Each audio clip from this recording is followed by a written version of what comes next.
My name is Paloma, and for most of my life, I believed I had everything under control. I had a comfortable job, a loving husband, and a beautiful daughter. My world felt solid, untouchable even. I worked as an accountant, a job that may not have been exciting, but it provided well for my family. Mark, my husband, worked as a sales representative for a large firm, which meant he was often away for business. I had learned to manage on my own during those times, but it didn't bother me. In fact, I looked forward to his returns, as those were the times I could cook his favorite meals, something he always seemed to appreciate. Our daughter Sarah was 15, and even though I didn't see it at the time, she was the perfect mix of Mark's charm and my determination. She was smart, independent, and headstrong, much like me, but with a bit more of a rebellious streak. We lived in a modest but cozy apartment, a home that we had built together with love. It wasn't extravagant, but it was ours. Looking back, I realize now how naive I was to think everything was as perfect as I believed it to be. There were small signs that things weren't right, but I dismissed them. I convinced myself that Mark's occasional distance was just a phase, maybe a midlife crisis, as people often called it. After all, men in their 40s go through that, right? But as the months passed, those subtle changes in him began to feel more like cracks in our foundation. I'd ask him, "When are you coming back this time?" during one of his business trips, and his response would always be distant. "I'll be home Thursday. Don't bother cooking anything special." The warmth in his voice that I had once known so well was missing. That should have been my first clue. "Are you okay?" I'd ask, feeling the weight of my own concern, but he would simply brush me off, saying, "Just tired from work, nothing to worry about."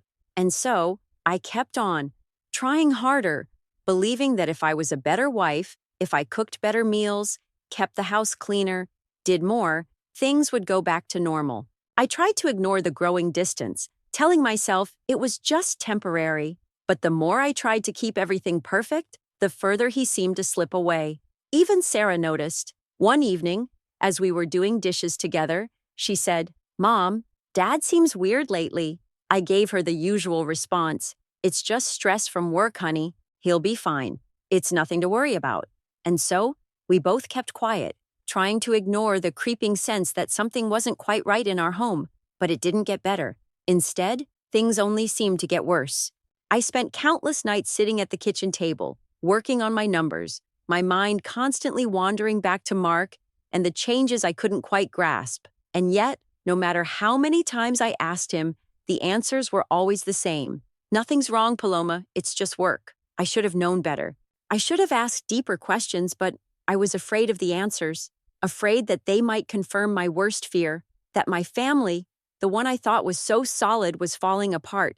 Then came that one night, an ordinary Tuesday, when everything changed. I had just gotten home from work and sat down on the couch to check my messages on my phone, something I did every evening. Among the usual work updates and messages from friends, there was a message from someone I didn't recognize.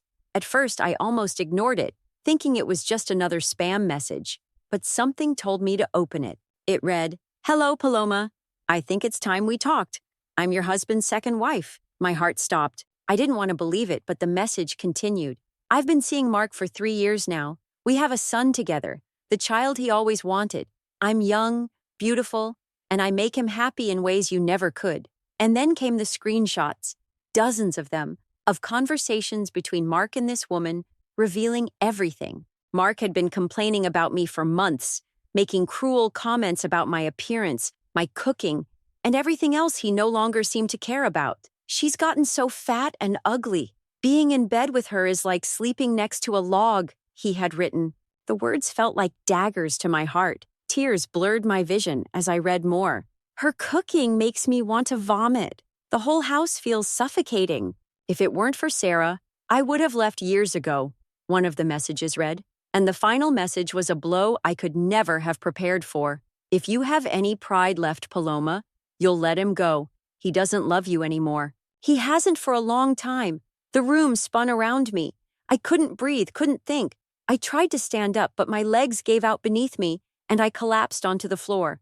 The last thing I heard before everything went black was the sound of my phone hitting the floor. When I woke up, Sarah's face was hovering over me. her voice shaky with concern.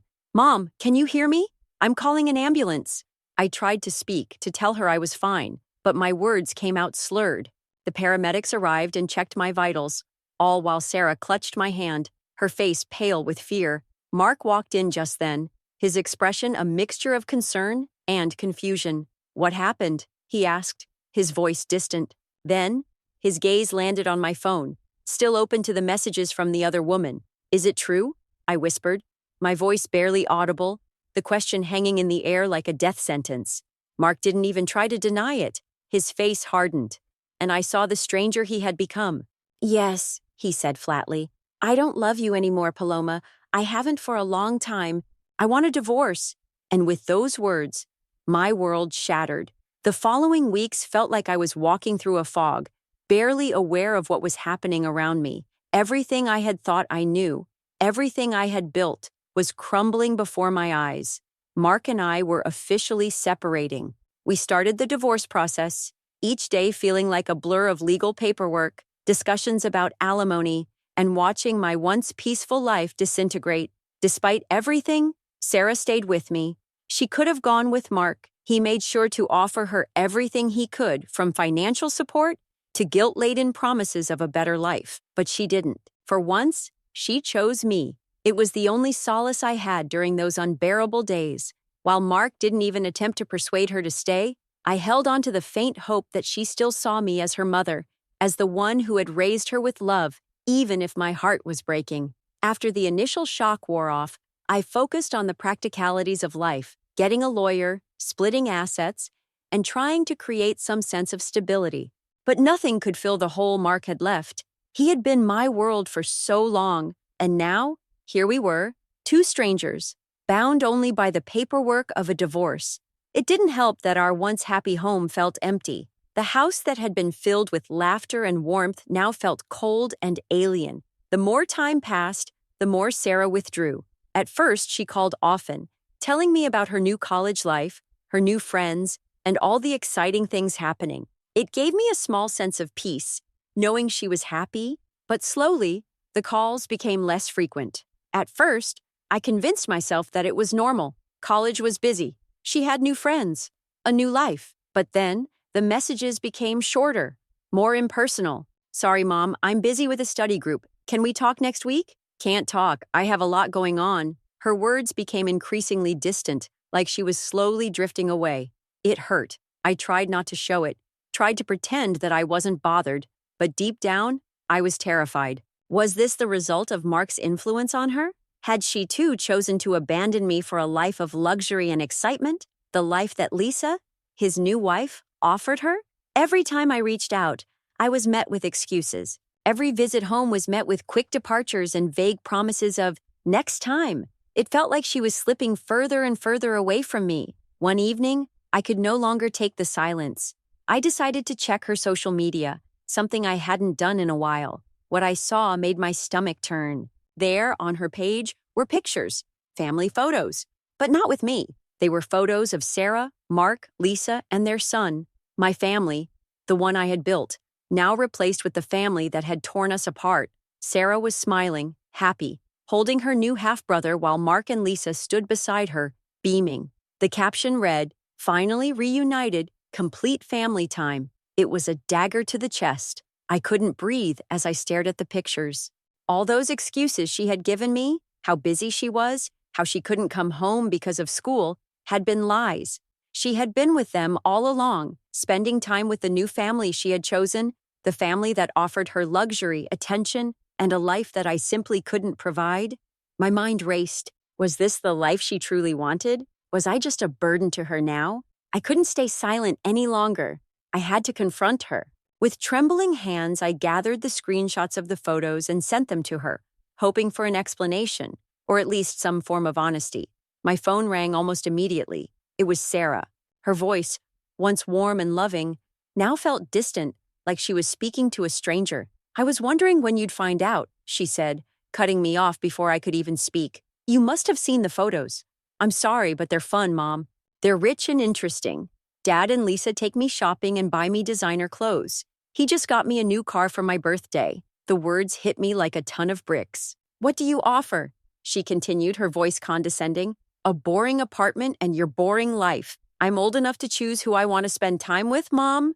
Lisa gives me money whenever I need it. They take me on vacations. If you don't like it, that's your problem. I sat there, frozen, unable to respond. This was the daughter I had raised? The daughter I had given everything to? My chest tightened, my heart shattered. Everything I had done, all the sacrifices, the love, and the care, it meant nothing. Sarah had chosen the life she thought was better, the life that glittered with money, designer brands, and lavish vacations.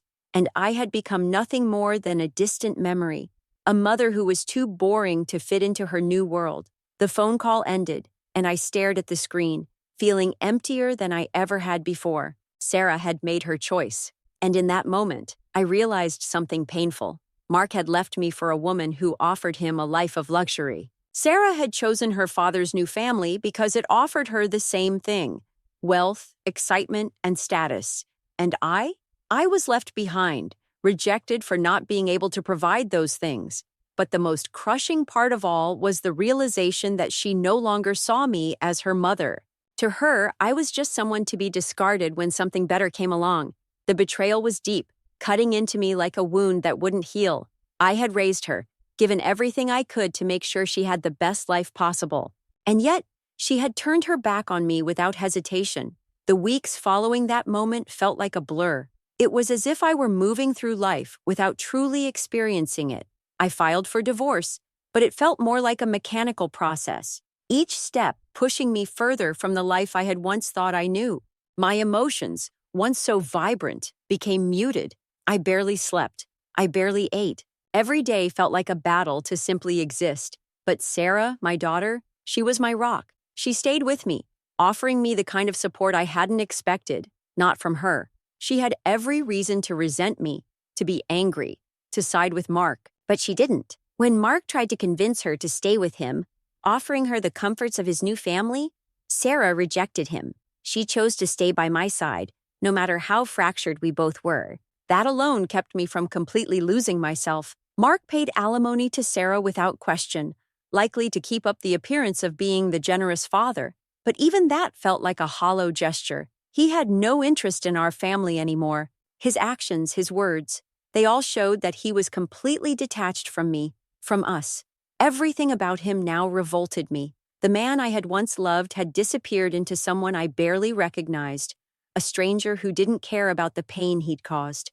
Sarah graduated high school, and that milestone, which should have been filled with joy and celebration, was instead clouded by the bitter reality of our situation. Sarah had always been bright, always full of potential. She had gotten into a good college, one that offered her everything she could need. Her future was ahead of her, and yet I felt a growing distance between us, despite my attempts to bridge it. The calls became less frequent. The texts were short and clipped. "Sorry, Mom. I'm busy. Maybe next week." It was all the same excuse, over and over again. I tried to tell myself it was just her adjusting to college life, just her being overwhelmed with schoolwork and new friends. But I knew, deep down, that there was more to it. One evening, I couldn't take it anymore. I checked her social media, and what I saw made my blood run cold. There, in her friends list, was a familiar face, Mark's new wife, the woman who had destroyed my marriage, who had taken everything from me. I clicked on her profile with trembling fingers.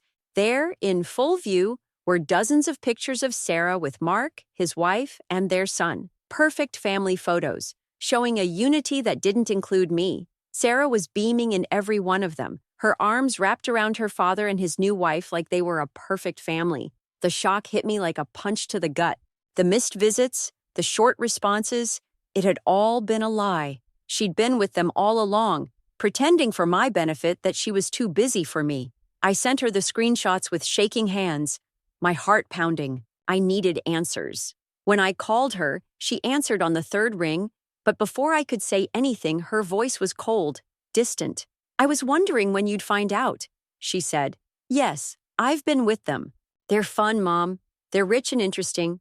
Dad and Lisa take me shopping and buy me designer clothes. He just got me a new car for my birthday. What do you offer? A boring apartment and your boring life?" The words stung. They cut deeper than I could have ever imagined. I'm your mother, Sarah, I choked out. I raised you. Yeah, well, I'm old enough to choose who I want to spend time with, she replied, her tone flat, emotionless. Lisa gives me money whenever I need it. They take me on vacations. If you don't like it, that's your problem. The finality in her voice, the sheer disregard for the love I had always given her, was enough to break me. I felt as though I were floating in some strange, surreal world where everything I had done for her meant nothing. For the first time, I realized the truth. She had chosen Mark's new life over mine, over what I had always given her. The realization was suffocating. I hung up the phone, not knowing what to feel anymore. I stared at the screen, at her name. I wanted to scream. I wanted to cry. But mostly, I wanted to understand. I wanted her to see that what I had given her wasn't a life of luxury, but a life built on real love, on sacrifice, on integrity. I wanted her to realize how much I had fought for us, how much I had fought to make sure she had a better life, even if it wasn't wrapped in designer clothes and expensive vacations. A week passed in that strange haze, and I tried to move forward. I focused on work, on keeping myself busy, but every day the emptiness grew. It was like I was living in a world where I didn't belong anymore. I didn't belong with Mark. I didn't belong with Sarah. The people who should have been my family, who should have been my support, had all turned away. Then, one day, I received an invitation to Sarah's wedding. The wedding she hadn't invited me to. The invitation arrived in a gold-embossed envelope, one that looked like it cost more than most people's yearly salaries. I opened it, and there it was, the wedding invite, a stunning venue. The words seemed to burn in my hands. I had expected this. I had known it would come to this. And still, the betrayal cut deep. But there was something else. Something Sarah didn't know. The venue she had chosen, the one she had been raving about online. It was mine, the Grand Plaza, one of my properties. She had chosen it because she thought it represented everything I could never provide: wealth, status, luxury. But what she didn't know was that she was standing on the ground I had built. I knew what I had to do. The weeks that followed were a blur of emotions: anger, sadness, disbelief, and yet in the midst of it all, I had to keep going. I had to face the reality that Mark, the man I had loved and trusted for so many years, no longer saw me as his wife. Instead, I was just an obstacle. Sarah, my daughter, who had always been my rock, was now caught in the middle of a situation I couldn't have foreseen. It was as though everything I had known had collapsed in on itself, and I was left picking up the pieces. The divorce process was more painful than I had imagined. Mark wasn't even trying to fight for the marriage, and I had no choice but to accept his decision. But when it came to Sarah, things were more complicated. At first, she stayed with me, offering her support, but I noticed the distance growing between us. She was angry, confused, and perhaps more than anything, she was scared. She was witnessing the breakdown of everything she had known, and I couldn't shield her from it. I just couldn't. One night, after a long day of dealing with the lawyers, I came home to find Sarah sitting in the living room, her face buried in her phone. She looked up when I entered, her eyes red from crying. I sat next to her on the couch, unsure of what to say. "Are you okay?" I asked, even though I knew the answer. She shook her head. "I don't know, Mom," she whispered. "I don't know what's happening with Dad or with us. I don't know what to feel anymore." I reached for her hand, squeezing it gently. "It's going to be okay," I said, though my voice faltered. I wasn't sure I believed that anymore, but I had to say something for her sake. She pulled away from me, her frustration boiling over. "No, it's not. Dad doesn't even care. He's already moved on. And I don't even know where I belong anymore. I'm not sure I fit here anymore." Those words hit me harder than any of the betrayal I had felt from Mark. My own daughter, the person I thought I could always count on, was slipping away. That night, as I lay in bed, staring at the ceiling, I realized just how much had changed. Sarah wasn't the little girl I had once known. She was becoming someone I didn't fully understand. I had spent so many years focusing on Mark, trying to make our family whole again, that I hadn't seen the changes in her. And now, everything felt fractured. Time moved forward, and eventually, Sarah graduated from high school. We both put on brave faces for the ceremony, but I could tell it wasn't the same. There was a coldness between us that hadn't been there before. After the ceremony, I helped her move into her dorm at college, a place I had never been. Mark and I shared the costs of her tuition, though it was obvious neither of us had the emotional capacity to deal with the situation. Sarah thanked me briefly, her words polite but hollow. She wasn't the same girl I had raised. She was someone else now, and that truth stung in a way I couldn't explain. The calls from Sarah started to become less frequent. I would call her, only for her to answer with short, clipped responses. "Sorry, Mom, I'm busy with school. I'll call you later." The excuses grew more and more frequent, and I began to feel the distance growing between us. It wasn't long before she stopped calling altogether. The void she had left behind felt suffocating. I didn't know what I had done wrong, but I knew something had changed. One day, feeling particularly lonely, I decided to check Sarah's social media page. I had hesitated for a long time, afraid of what I might find, but the curiosity was too strong. I scrolled through her posts, each one a reminder of what I had lost. Then, I saw it. There, among her friends, was a familiar face, Mark's new wife. My stomach churned as I clicked on her profile. What I saw next was like a punch to the gut. There were dozens of photos of Sarah, smiling and laughing, with Mark, his wife, and their son. A perfect family, finally reunited. The photos were plastered with captions like "family time" and "so glad to be together again." I felt the blood drain from my face as I stared at the screen, my heart breaking into a million pieces. Sarah had been with them this whole time. All the excuses about being too busy with school had been lies. She had chosen them over me, Mark, his wife, their perfect little family. And I had been nothing more than a background character in her life, someone she could dismiss when it was convenient. My hands shook as I snapped screenshots of the photos and sent them to Sarah. I needed to confront her. I needed to know why she had lied to me for so long. My phone buzzed almost immediately, her name flashing across the screen. I took a deep breath before answering, trying to keep my voice steady. "Sarah, why didn't you tell me?" There was a pause on the other end of the line, and then her cold voice responded. "Because they're fun, Mom.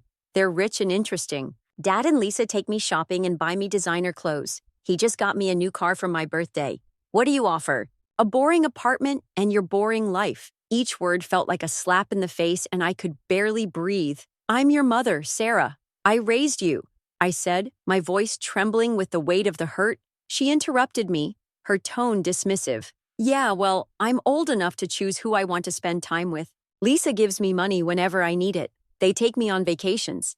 If you don't like it, that's your problem." I felt like the ground had been pulled out from under me. First Mark, and now Sarah. The two people I had loved most in the world had chosen the younger, wealthier, and seemingly better option. I was left in the ruins of my life, alone and abandoned. That night, I curled up on my couch, the tears falling freely. I couldn't understand how I had gotten here. How had everything gone so wrong? My heart felt like it was breaking, but at the same time, a small part of me felt something else. Anger. Not at Sarah, but at the situation. At how I had been so blinded by the illusion of family and love. It was time to stop being the victim. It was time to take control of my life. The next day, I made a decision that would change everything.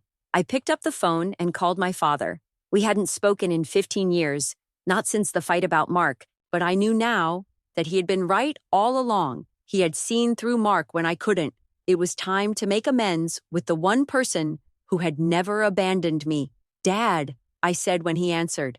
"It's Paloma. I need to talk to you." His voice, as familiar as ever, filled me with a strange comfort. "Come over right now," he said, and for the first time in years, I felt a glimmer of hope. A few days passed after Sarah's message. I was overwhelmed with a mixture of emotions, a tinge of hope, but also a deep skepticism. She had broken my heart once, and now when things were convenient for her, she was asking for forgiveness. Could I trust it? Could I trust her? But this time, I was no longer the woman who had been blinded by hope. I had built my life again. I had found purpose and strength in the things that truly mattered. The company my father and I had nurtured together, the lessons he taught me, they had become my anchor. It wasn't just about money or power. It was about resilience, about staying true to myself, even when others weren't. The phone rang again a few days after that last message. Sarah's name flashed on the screen, but this time, I wasn't afraid to answer. I didn't know what to expect, but I wasn't running anymore. Mom, I understand if you're not ready to forgive me, she said, her voice quieter now, almost vulnerable. But I really want you there. I realize what I've lost. I want to fix it. I took a deep breath before answering. Sarah, I don't know what the future holds for us, but I need you to know something. I won't be part of your life just because you need something from me. I'll be part of it if you come to me with honesty and love, not because of what I can give you, now that my life has changed. There was a long pause before she spoke again. I understand, Mom. I've realized how much I've taken you for granted. I want us to have a real relationship. I felt the familiar sting of hope rise in me, but this time, it was tempered by the understanding that I couldn't fall into the same trap again. Then show me, Sarah. Show me that this is real. We agreed to meet. It wasn't about a wedding or gifts or appearances. It was about rebuilding what we had lost. It was about seeing if we could truly be there for each other without the weight of expectations or superficial desires. As I prepared for the meeting, I realized something important. I wasn't waiting for Sarah to fix me. I had already healed. And if she wanted to join me in this new chapter of my life, it had to be on my terms. For the first time in years, I felt free. Free from the weight of trying to prove my worth to her. Free from Mark's betrayal. And free from the expectations of others. What happened next? Well, that's yet to be seen. But I know one thing for sure. I am stronger than I ever thought possible. And no matter what happens, I will never lose sight of who I am again. The days following my conversation with Sarah felt heavy, like I was living underwater, disconnected from everything around me. Despite her cruel words, despite everything I now knew, I still loved her. She was my daughter, and no matter how much she hurt me, that wouldn't change. But I had learned something in the hardest way possible. Sometimes love isn't enough, and sometimes you have to let go. I spent my time focusing on work, throwing myself into managing my father's real estate empire. As much as I hated the circumstances, it gave me a sense of purpose. The business was thriving, and I was starting to understand my father's legacy, his vision. He had built this from nothing, and now it was mine. It was strange inheriting not just property, but the responsibility of continuing the work he had started. But it was something I had never expected to have to do without him by my side. It wasn't easy, but in a strange way, it helped me heal. I had no time to wallow in my own sorrow. There were tenants to manage, deals to negotiate, and contracts to review. The work was endless, but I didn't mind. It kept my mind busy, and it gave me something to focus on other than the emptiness that had taken over my personal life. As I settled into this new reality, my thoughts would occasionally drift to Sarah. I still checked her social media, though it was more out of curiosity than hope. Her life appeared to be everything she wanted: luxury, excitement, the life of her dreams. I would see posts of her and Mark and Lisa on vacations at fancy restaurants, enjoying everything that money could offer. She looked happy, and part of me was relieved. I didn't want her to be miserable, even if it meant she was living the life I couldn't give her. Then, out of nowhere, Sarah reached out to me. The message was brief but surprising, an invitation to her wedding. It was almost too perfect.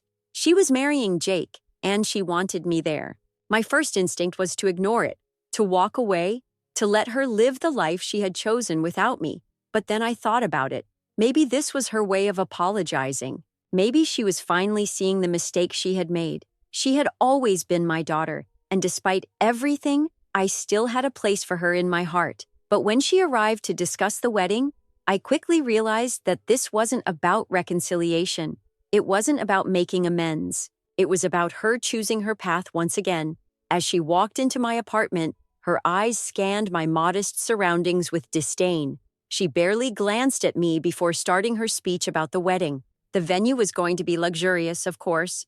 The Grand Plaza, one of the most prestigious event venues in the city. I could see the pride in her eyes as she talked about it.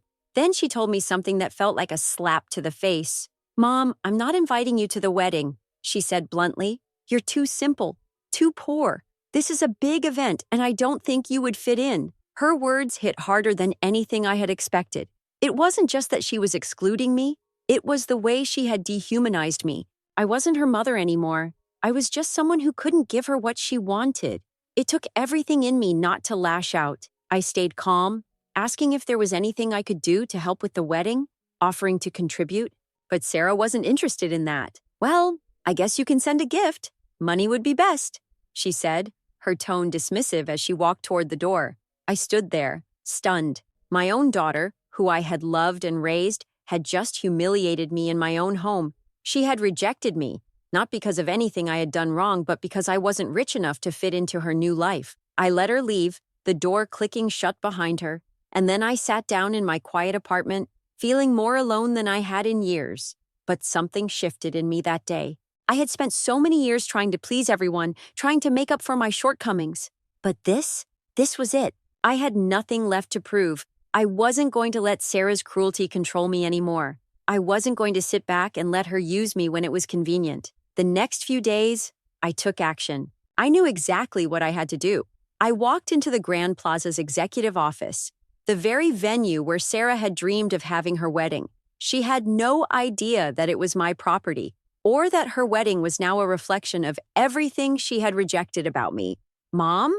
Sarah's face dropped when she saw me enter the room, standing tall behind the desk. I smiled as I introduced myself to Jake's parents, casually mentioning that the Grand Plaza was one of my properties. The look on Sarah's face was priceless. She stammered, asking how I could afford such a place. I told her about my inheritance from my father, about the real estate empire he had built, and the business I now ran. You'll need to find another venue, I said calmly, denying her request. I wasn't doing this for her. I wasn't going to be her pawn in her superficial world any longer. As I left the building, I felt a weight lift off my shoulders. For the first time in years, I felt truly strong. Not because of the money or the status, but because I had finally stood up for myself. The message was clear.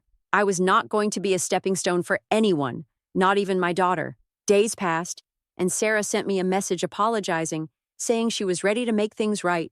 But the truth was clear to me now. This wasn't about me. It was about her need for validation, for material wealth. I wasn't going to be manipulated anymore. I kept the invitation to her wedding, tucked away in my drawer, next to the photo of my father. The day of the wedding came, and I spent it working in my office. I wasn't going to chase her. If she ever truly understood what she had done, she would come back on her own terms. Until then, I would continue to build my life, not for anyone else, but for myself.